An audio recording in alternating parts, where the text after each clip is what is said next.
Olá, meus amigos, um dia de muita paz para todos nós. Hoje, 14 de maio de 2021. E hoje, com muita alegria, mais uma vez, estamos nós reunidos para estudarmos a obra, o livro dos Médiuns. Nós vamos dar continuidade à segunda parte, capítulo 6, Manifestações Visuais. Hoje é o item 111. Nós vamos iniciar fazendo a nossa prece, que eu vou pedir para a nossa irmã Lígia fazer a nossa prece. Ela vai nos ajudar hoje com a leitura e nós estaremos aqui ao lado também comentando. Então, vamos envolver a nossa irmã Lígia para fazer a nossa prece de abertura. Amigo Jesus, é com um sentimento de gratidão que estamos novamente aqui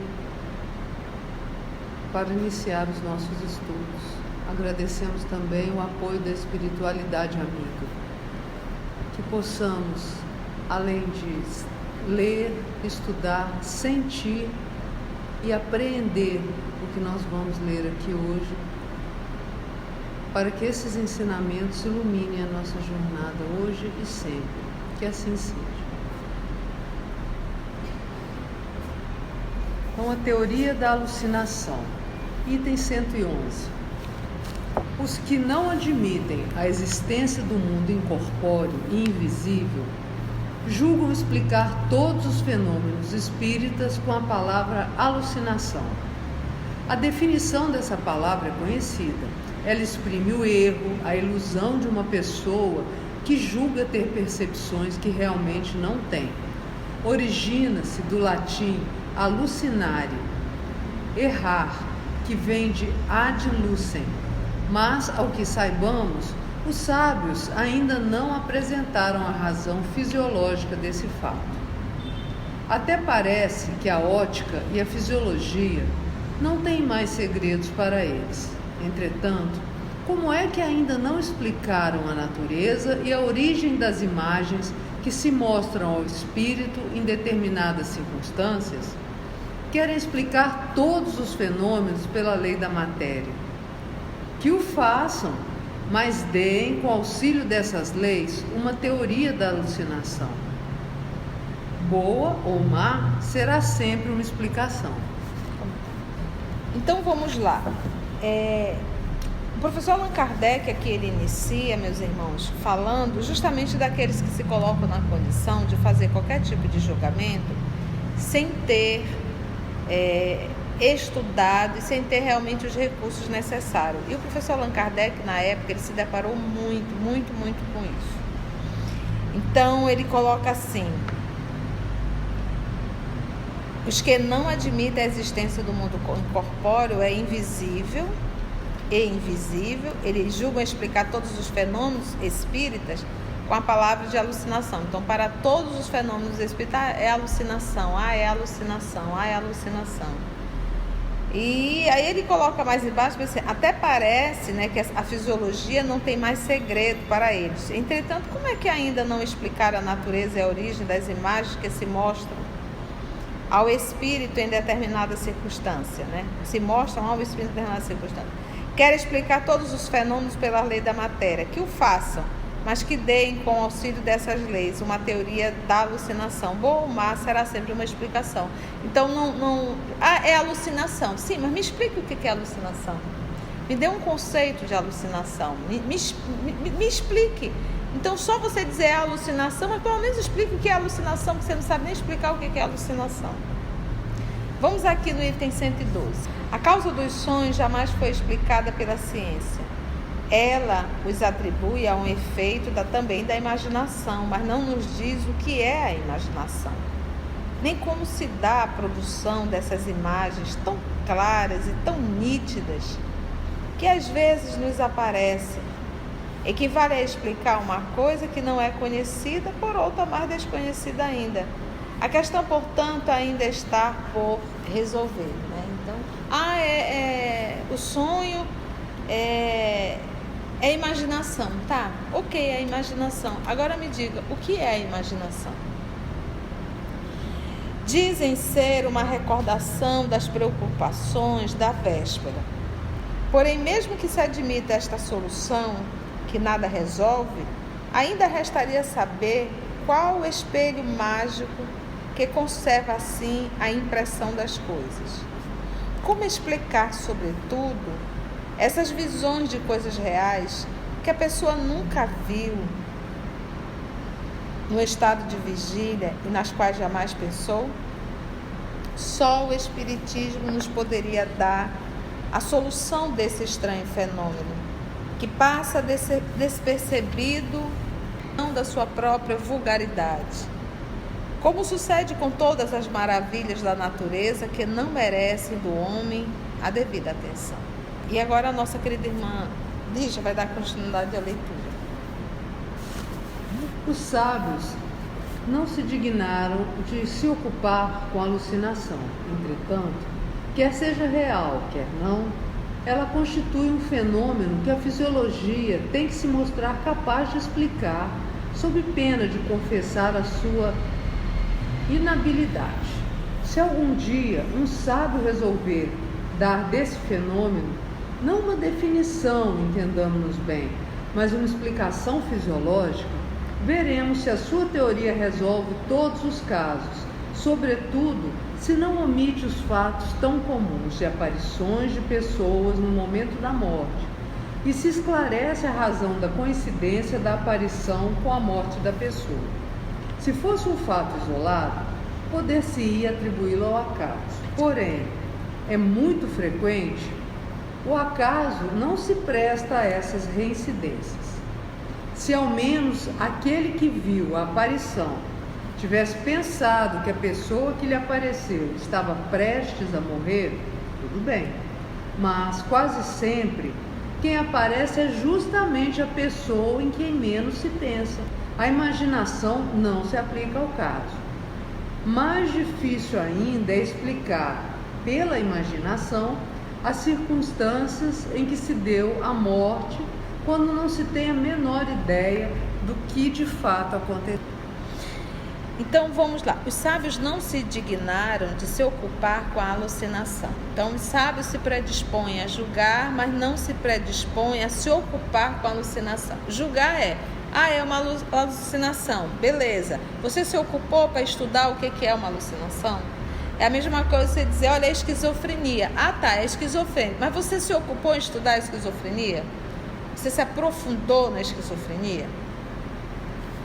Entretanto, quer seja real, quer não, ela constitui um fenômeno que a fisiologia tem que se mostrar capaz de explicar, sob pena de confessar sua inabilidade. Então, olha só que ele diz bem assim, ela constitui um fenômeno que a fisiologia tem que se mostrar capaz de explicar, sob pena de confessar sua inabilidade. Então, se eu não sei explicar o que é, eu também não posso dizer que é. Entende, gente? Você vê como o professor Allan Kardec, ele sabe articular, ele sabe refutar. Se algum dia um sábio resolver dar desse fenômeno, não uma definição, entendamos-nos bem, mas uma explicação fisiológica, veremos se a sua teoria resolve todos os casos, sobretudo se não omite os fatos tão comuns de aparições de pessoas no momento da morte. Olha só, sobretudo se não omite os fatos tão comuns de aparições de pessoas no momento da morte. Então a pessoa ali está para desencarnar e aí ela diz, olha, eu estou vendo minha mãe, olha, eu estou vendo meu pai, olha, eu estou vendo fulano, pessoas que já desencarnaram, né? Que eles vão dizer que isso é o quê? Uma alucinação. Aí a pergunta de Kardec é, e o que é uma alucinação? Me explica isso fisiologicamente, né? Se fosse um fato isolado, poder-se-ia atribuí-lo ao acaso, né? Se fosse, olha, não, só aconteceu em 1990, numa casa, numa situação, mas a gente sabe que não é fato isolado. A gente ouve várias pessoas relatando que a pessoa está quase no processo, já entrou no processo da desencarnação, já está mais para lá do que para cá, e começa a falar dos entes queridos que ela está enxergando. Você já não passou por isso, Lígia? Você já ouviu uma história dessa? Eu, inclusive, já presenciei. Uma vez eu estava aplicando o passe em um senhorzinho, e ele já estava bem debilitado, e eu até achei assim, porque quando eu comecei a aplicar o passe, ele de repente começou a abrir os olhos ficaram assim bem grandes mesmo, estático. E eu pensei comigo, meu senhor, não vai desencarnar agora eu aplicando o passe, que isso não vai ser nada bom. E de repente ele gritou, olha, ele era um senhor de 80 e poucos anos, aí ele só gritou, mamãe, mamãe. Ele estava vendo a mãezinha dele dentro do quarto. Eu me emocionei, a esposa, a filha que estava ali, né? Então ele disse, mamãe, a mamãe. E foi exatamente na hora do passe. Então, todos nós conhecemos histórias de pessoas que estavam nesse processo da desencarnação e que de repente começaram a enxergar alguém que já tinha desencarnado, né? Então vamos lá. Por isso que ele disse, se fosse um fato isolado, poder-se-ia atribuí-lo ao acaso. Como, porém, é muito frequente, o acaso não se presta a essas reincidências. Então não é acaso, porque é muito frequente, são várias situações dessas. Se ao menos aquele que viu a aparição tivesse pensado que a pessoa que lhe apareceu estava prestes a morrer, tudo bem. Mas quase sempre quem aparece é justamente a pessoa em que menos se pensa. Logo, a imaginação não se aplica ao acaso. Mas difícil ainda é explicar pela imaginação as circunstâncias em que se deu a morte, quando não se tem a menor ideia do que de fato aconteceu. Mas retrucarão os partidários da alucinação. A alma, se é que existe uma alma, tem momento de superexcitação em que suas faculdades se exaltam. Estamos de pleno acordo. Porém, quando o que ela vê é real, já não pode haver ilusão. Se, na sua exaltação, na exaltação da alma, a alma vê uma coisa que não está presente, é que ela se transportou para aquele lugar. Ora, se a nossa alma pode transportar-se para junto de uma pessoa ausente, por que não poderia a alma dessa pessoa transportar-se para junto de nós? Dignem-se eles, na sua teoria da alucinação, de levar em conta estes fatos. E não se esqueçam de que uma teoria a que se podem opor fatos que contrariem é necessariamente falsa ou incompleta. Enquanto aguardamos a explicação que os partidários da alucinação venham a oferecer, vamos tentar emitir algumas ideias a esse respeito. E aí nós vamos daqui a pouco nos deparar com as perguntas e respostas. Nós iremos fazer as perguntas, a irmã Lígia irá responder as respostas, tá bom? Mas vamos ler o 113 aqui. Os fatos comprovam que há aparições verdadeiras, perfeitamente explicáveis pela teoria espírita e que só podem ser negadas pelos que nada admitem fora do organismo.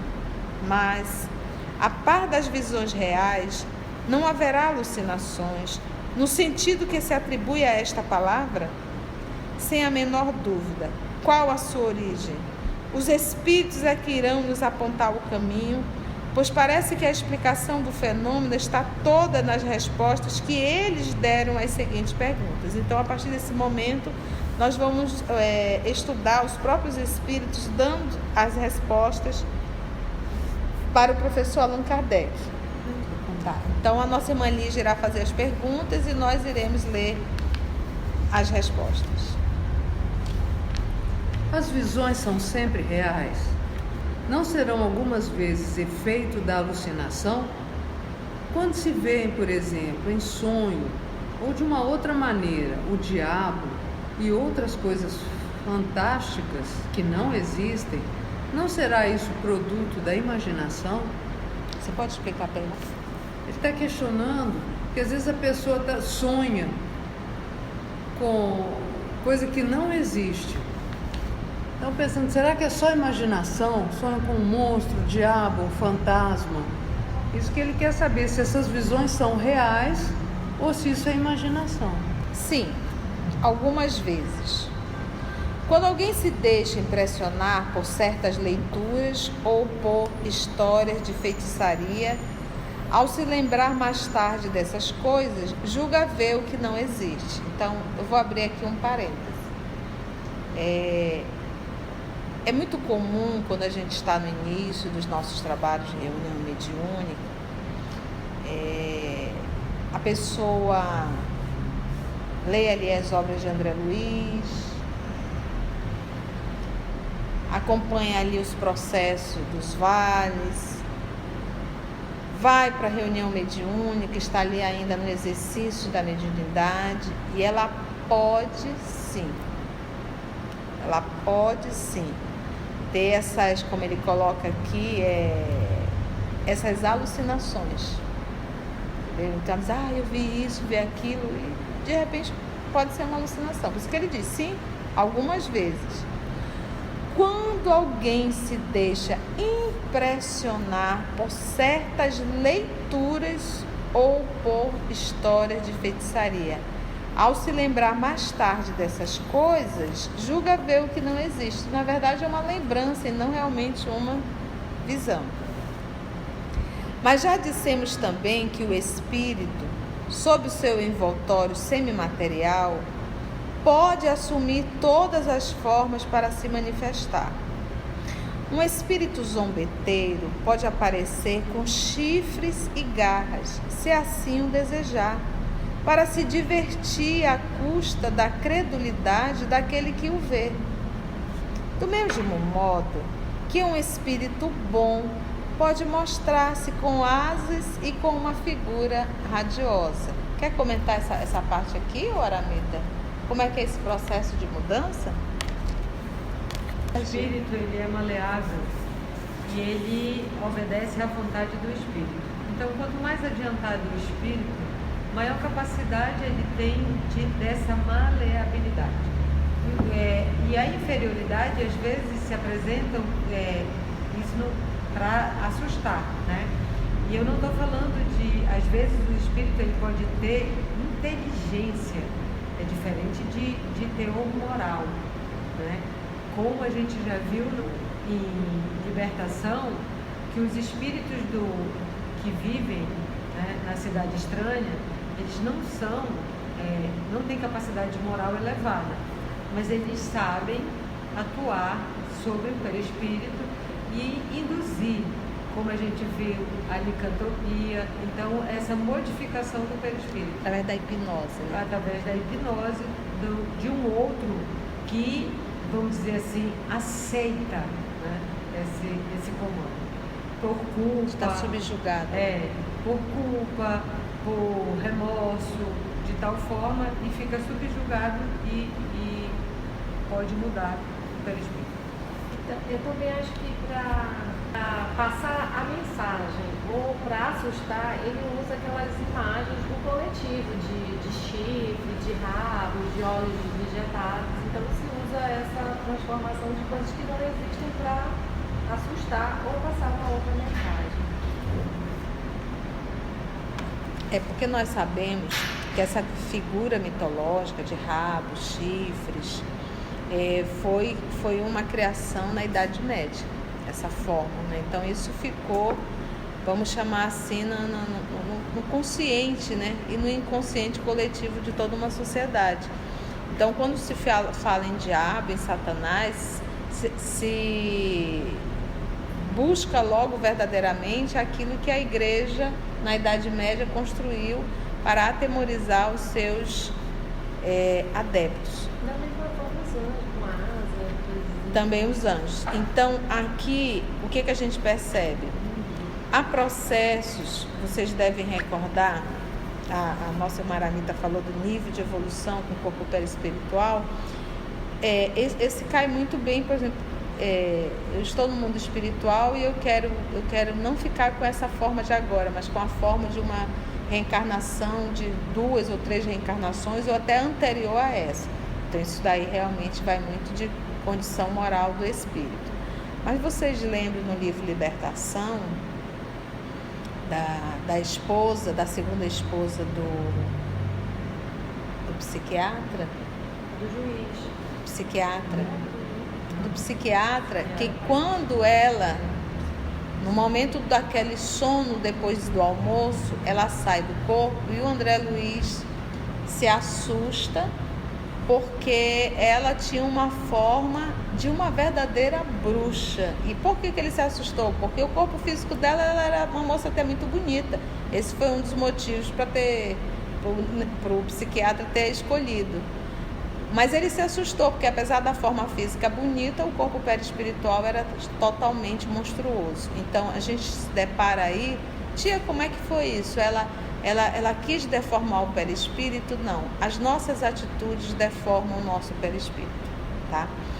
Nesse caso aqui em particular, o espírito responde que ele diz assim, olha, alguns casos realmente é alucinação, tia, alguns casos são alucinações, a pessoa está ali está se induzindo, mas na palavra não queria dizer induzindo, se autossugestionando, essa seria a palavra, é uma autossugestão e ela pode achar que está vendo e não está vendo, na verdade é uma autossugestão, que aí se encaberia como ele usa o termo aqui, uma alucinação. Mas ele diz que existem casos de pessoas que dizem, olha, eu vi um demônio com chifres, com rabo, então pode ter sido verdade, mas como é que é esse espírito dessa forma? São espíritos que modificam o seu corpo perispiritual, justamente para quê? Para assustar. Esse é o propósito deles. Ser espíritos o quê? Espíritos perversos.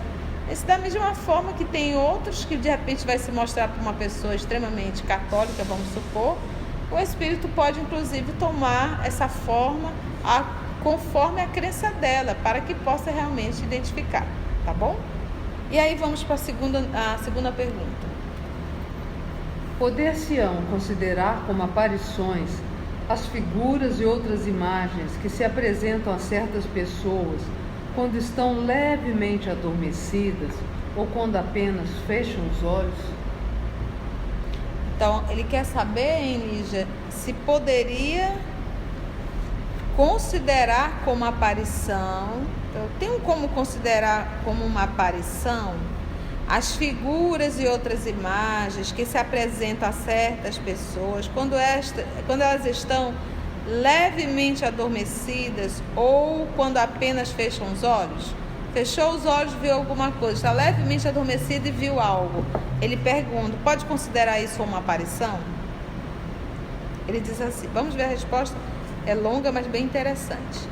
Quando os sentidos se entorpecem, tá? Então você está ali naquele estado de sonolência, mais para lá do que para cá, o espírito se desprende, né? Porque aí, nesse processo de entorpecer, o seu corpo perispiritual é como se ele afrouxasse os laços que retém o espírito ao corpo físico, né? Na verdade, o corpo perispiritual, ele afrouxa o laço e, na verdade, o perispírito e o espírito se desprende um pouco do corpo. Lembrando que o corpo físico, ele é uma caixinha realmente que nos prende, que nos limita. Então, o espírito se desprende e pode ver longe ou perto, porque ele está enxergando com os olhos do corpo ou com os olhos da alma? Da alma. Aquilo que não lhe seria possível ver com os olhos físicos.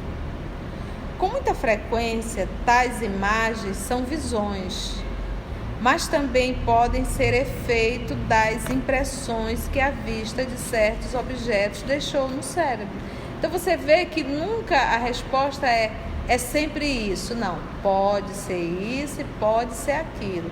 Por isso que o professor Allan Kardec sempre diz, temos que avaliar.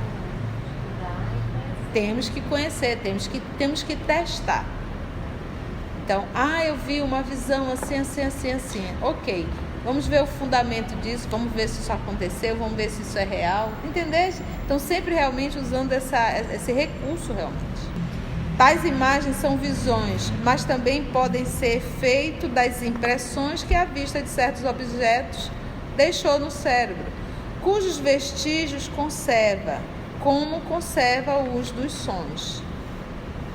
O espírito liberto, ou seja, naquele momento que emancipou, que o corpinho adormeceu, vê então no seu próprio cérebro as impressões que aí se fixaram como numa chapa fotográfica.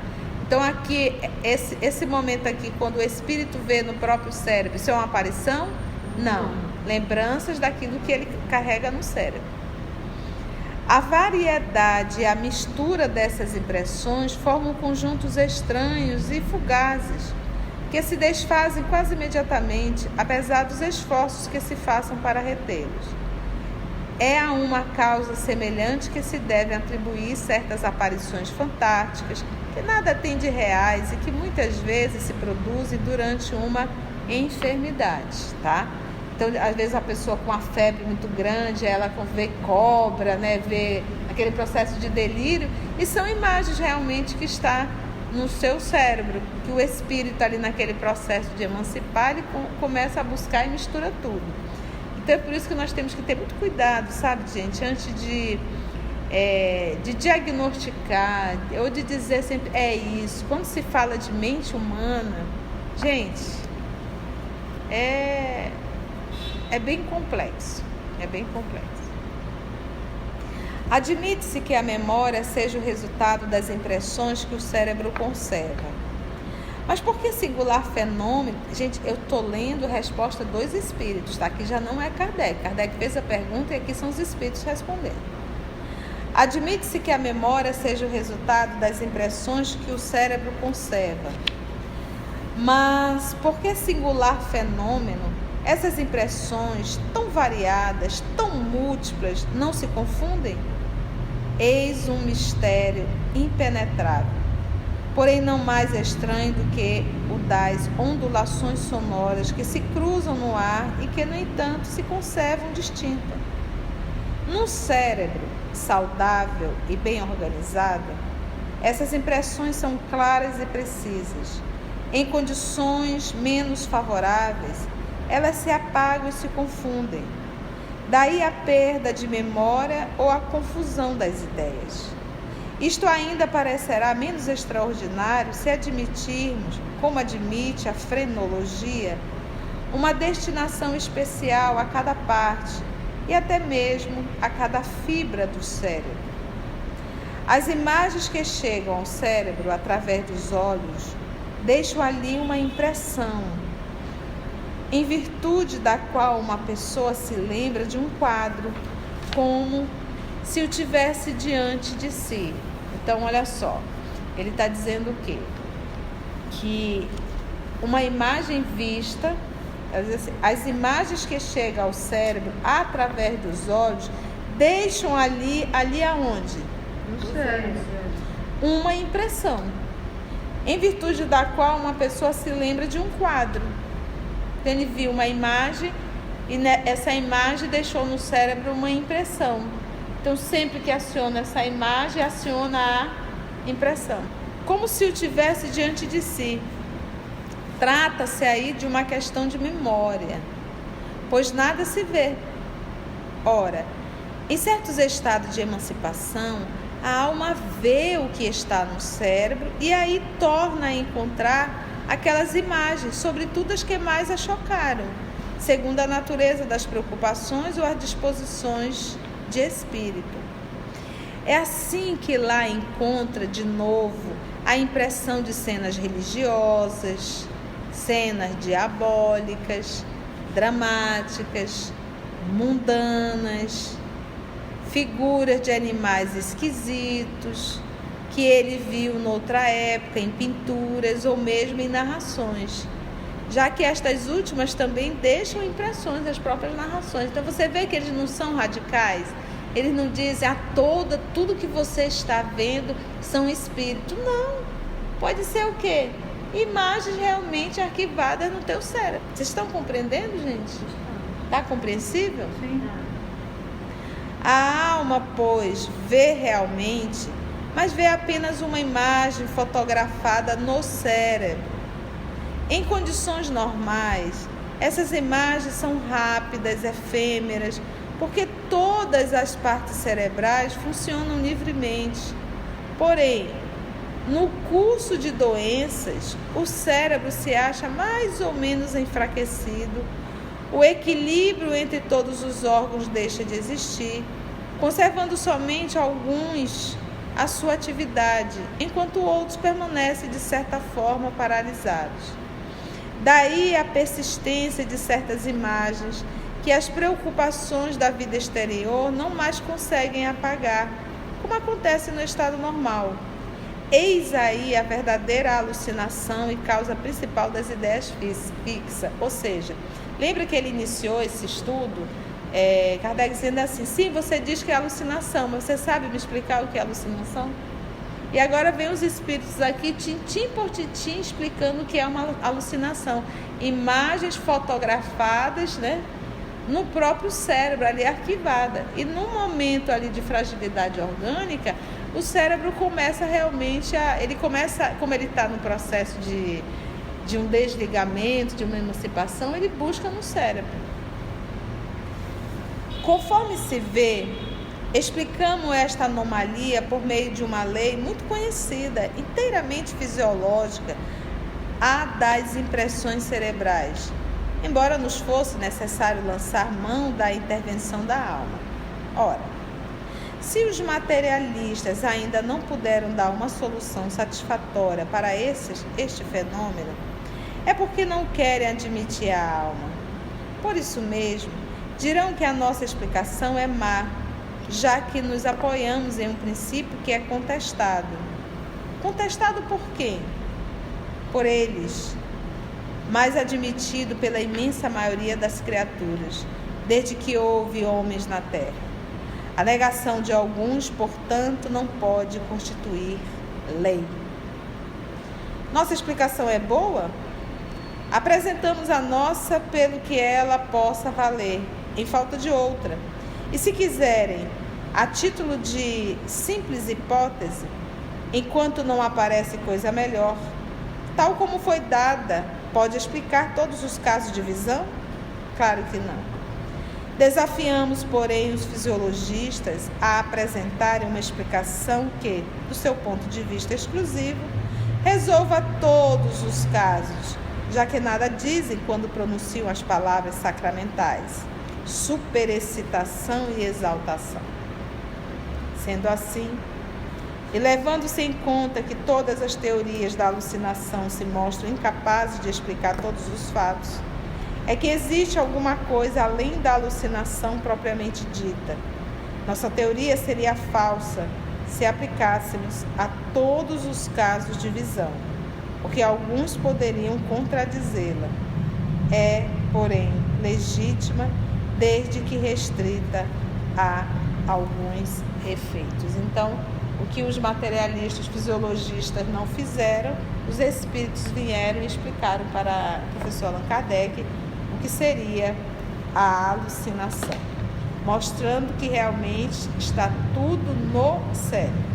E ele diz, mas eu aqui também não posso fazer uma redundância que tudo seria alucinação. Correto? Alguma colocação, Lígia? Não. Mita? A ciência já está chegando aí. Já faz diferença entre transe mediúnico e alucinação. Pela coerência, pesquisas com eletroencefalograma na hora do transe. Então já está chegando a isso, que tem essas diferenciações, sim, e que a alucinação realmente existe, mas que as aparições não são alucinações. Bom, meus amigos, e assim agradecendo muito a Deus mais essa oportunidade de termos estado juntos para estudarmos a obra, o Livro dos Médiuns. E assim nós finalizamos a segunda parte, capítulo 6, e o nosso próximo estudo, se Deus nos permitir, vamos entrar em bicorporeidade e transfiguração, capítulo 7. Agradecemos a Deus, nosso Pai, a Jesus, o nosso Senhor, o nosso Mestre, o amor de nossa vida, e a espiritualidade amiga que mais uma vez nos conduziu. Que assim seja.